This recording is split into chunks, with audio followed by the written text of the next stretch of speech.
Hi, welcome back. We're going to look at week 1 and the learning objectives for week 1. Basically, what we're going to look at in week 1 is online learning pedagogy. So the learning objectives are at the end of this week, you should be able to explain different learning theories, discuss learning theories, explore other learning theories and teaching approaches, and create a framework for online learning pedagogy. So let us begin by looking back. We want to look at the existing learning theories that are relevant to online environment. And the ones that I'm going to focus on are the constructivist and cognitive learning theories. And let's begin by looking at constructive learning theories.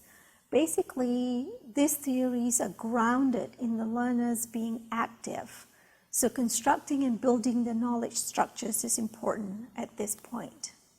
And Jerome Bruner is one of the main proponents of constructivism, and he believed that learning is the process of building or constructing concepts based on current knowledge.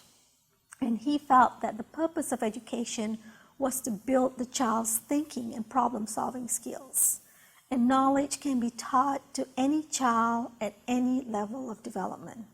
And this is what led to the spiral curriculum, where he believed that complex ideas are introduced in a simple manner at any stage.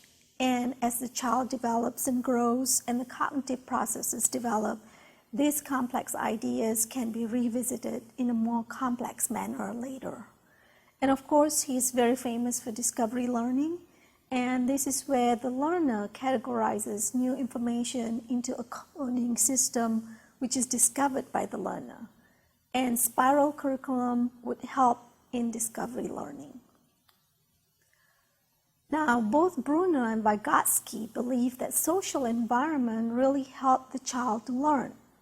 And this has led to what is known as social constructivism. Both felt that other people helped the child to learn by helping them develop skills. For Bruner, this was the concept of scaffolding, where the child can achieve a specific goal through a structured environment. For Vygotsky, this is what is known as a zone of proximal development, where the person with more knowledge can help the learner achieve the next level of difficulty. And for both of them, scaffolding and the zone of proximal development can help the learner achieve a higher level thinking skills quicker.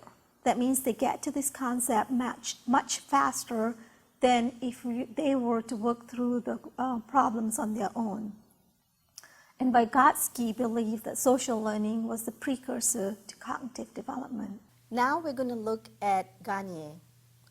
Now, Garnier came up with 5 major categories of learning. They are verbal information, intellectual skills, cognitive strategies, motor skills, and attitudes. And he believed that each category had different conditions that you needed in order to achieve learning. And the most important thing about Garnier are his 9 events of instruction. These 9 events include gain attention, that's the first one, and you can do certain things to gain the attention of the learner. For example, you can provide a good problem or situation. The second event is to describe the goal. This means that you state what the learner will be able to accomplish at the end of the lesson. The third is stimulus recall of prior knowledge. This means that you go over prior knowledge needed that is relevant to the lesson.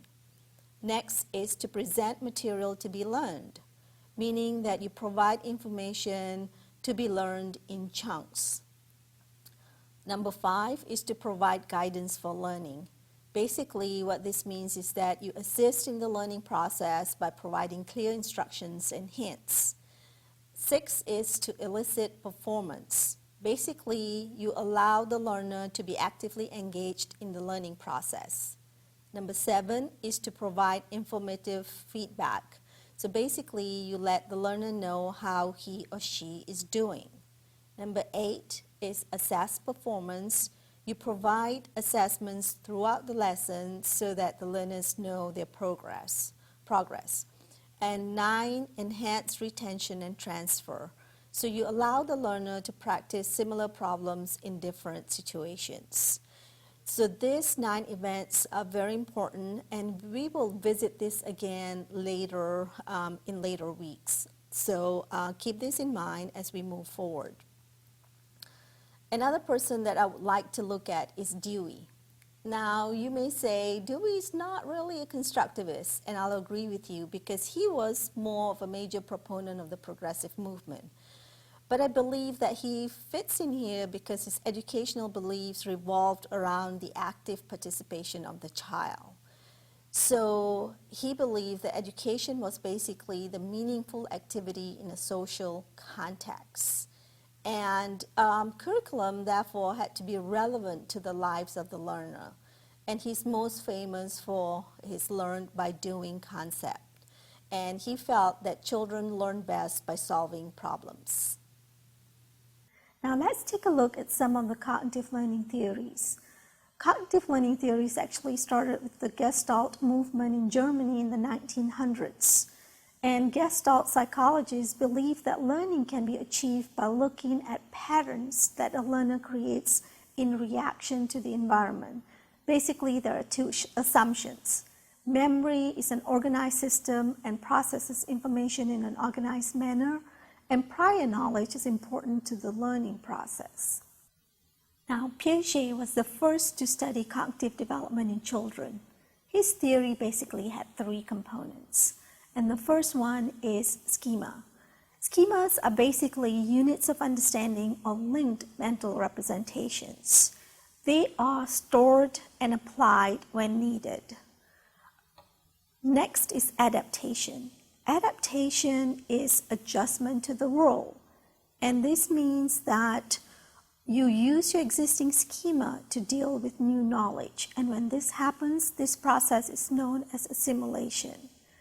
And a process of accommodation happens when you have to change the existing schema because it does not work with the new knowledge that you have.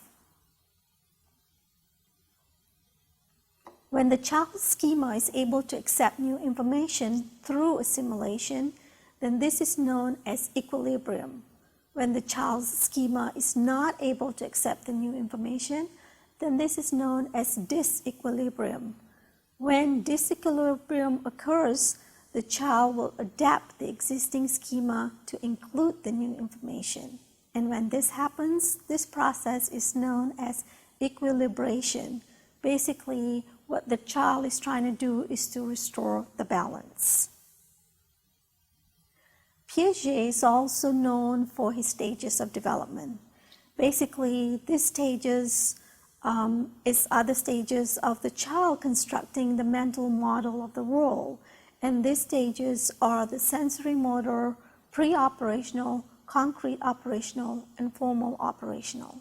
The sensory motor stage is between the ages of 0 to 2 years, and this is when they understand the concept of object permanence.